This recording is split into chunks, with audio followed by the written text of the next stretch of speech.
छत्रपती शिवाजी महाराज यांची 394वी जयंती बुलढाणा जिल्ह्यातील खामगाव येथे साजरी करण्यात आली। सिव्हिल लाईन परिसरातील केलानगर येथील जिजाऊ ब्रिगेड व एकता नवयुवक दलाच्या शेकडो महिलांच्या पुढाकाराने हा जन्मोत्सव यावर्षी पहिल्यांदा साजरा करण्यात आला। सकाळपासून या उत्सवाची जय्यत तयारी करण्यात आली होती। यामध्ये जिजाऊ वंदनेने कार्यक्रमाची सुरुवात करण्यात आली। सोबतच छत्रपती शिवराय माँसाहेब जिजाऊ यांच्या वेशभूषेत भगवे फेटे घालून महिला मोठ्या संख्येने सहभागी झाल्या होत्या। मावळ्यांच्या वेशभूषेत असलेल्या चिमुकल्यांनी सर्वांचे लक्ष वेधून घेतले। यावेळी सुप्रसिद्ध शिव व्याख्याते प्राध्यापक श्याम मानकर यांचे व्याख्यान आयोजित करण्यात आले होते। यावेळी बोलताना शिव व्याख्याते प्राध्यापक श्याम मानकर यांनी छत्रपती शिवाजी महाराजांच्या प्रशासकीय धोरणांवर प्रकाश टाकला। शत्रूंच्याही मनात शिवरायांविषयी आदर होता असे बोलताना प्राध्यापक श्याम मानकर म्हणाले, सर्वांगीण विकास झाला पाहिजे तरच आम्हाला शिवचरित्र समजलं असं म्हणायला हरकत नाही। अन्यथा आम्ही फक्त जयंत्या पुण्यतिथ्या साजऱ्या करत बसू आणि त्याच्यातून काहीच जर घेणार नसेल तर तो त्या महापुरुषांचा अपमान होईल। दुश्मनानं घेतलं आणि इतका मोठा राजा छत्रपती शिवाजी महाराज ज्याले जगानं स्वीकारलं, तो राजा जेव्हा मरण पावते, संबंध महाराष्ट्राला संबंध देशाला तर दुःख झालंच, पण महाराजांचा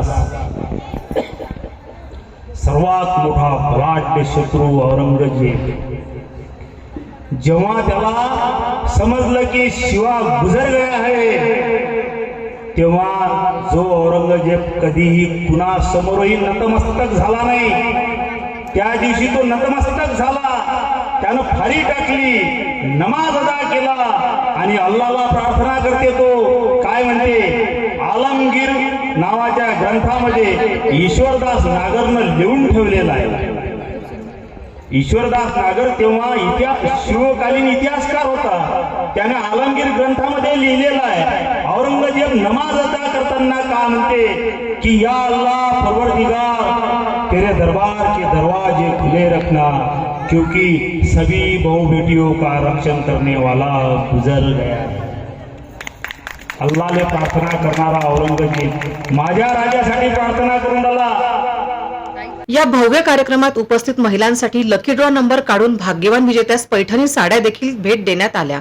दरम्यान अनेक महिलांनी पोवाडा गायन केले। कार्यक्रमातील स्पर्धकांना स्मृतिचिन्ह व बक्षिसे देखील देण्यात आली। यानंतरही दरवर्षी असा शिवजन्मोत्सव सोहळा साजरा करण्यात येणार अशा प्रतिक्रिया यावेळी महिलांनी व्यक्त केल्या। या कार्यक्रमाला आमदार ॲडव्होकेट आकाश पुंडकर आणि माजी आमदार राणा दिलीप कुमार सानंदा यांनी देखील हजेरी लावली। ठळक घडामोडींसाठी देशोन्नती न्यूज चॅनलला सबस्क्राइब करा आणि बेल आयकॉन प्रेस करा। मुंबई, पुणे, नागपूर, मराठवाडा असो का विदर्भ, राजकीय, सामाजिक, शैक्षणिक क्षेत्र असो का क्रीडा, सर्वच घडामोडीचे विश्लेषण पाहायला विसरू नका। फक्त देशोन्नती न्यूजवर।